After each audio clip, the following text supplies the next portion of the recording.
بچه سلام، اومدم براتون کال آف دیوتی بازی کنم. بچه لطفا هر بازی من از 1 تا 10 نظر بدین. شاید خیلی وقت بازی نمی کنم، شاید خیلی بازی نباشه. Targets in sight. Take it down. این هم بیشتر دوستانه میکنم. خب امروز اومدم بازی دوستانه، چند تا از دوستان بازی دوستانه انجام بدم. بذارم تو چنل یوتیوب. Contact with enemy.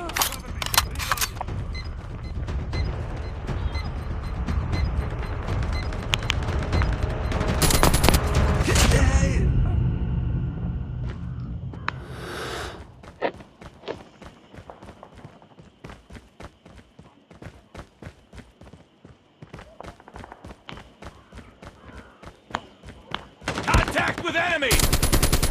Target down.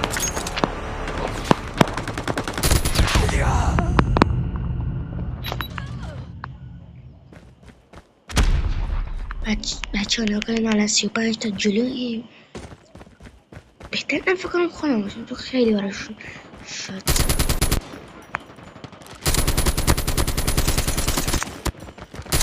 Changing. Friendly airstrike incoming. Heads up. Enemy UAV spotted. البته 4 بارم خودم بودم، این 4 بار جمعی رو دیدیم.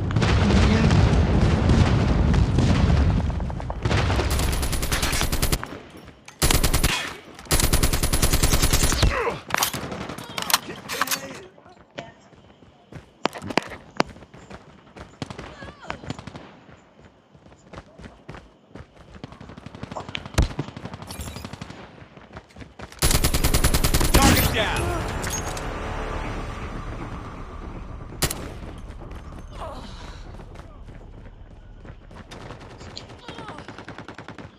Keep on them. We're winning this one. Enemy in sight.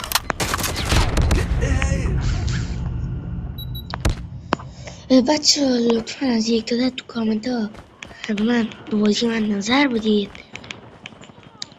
بعدش خواستم بگم که درسته من لولم خیلی پایینه، دیگه تازه شروع کردم، کالفم پاک شد.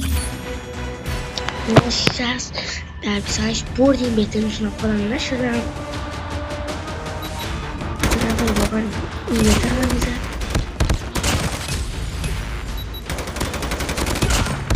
لولشم پایین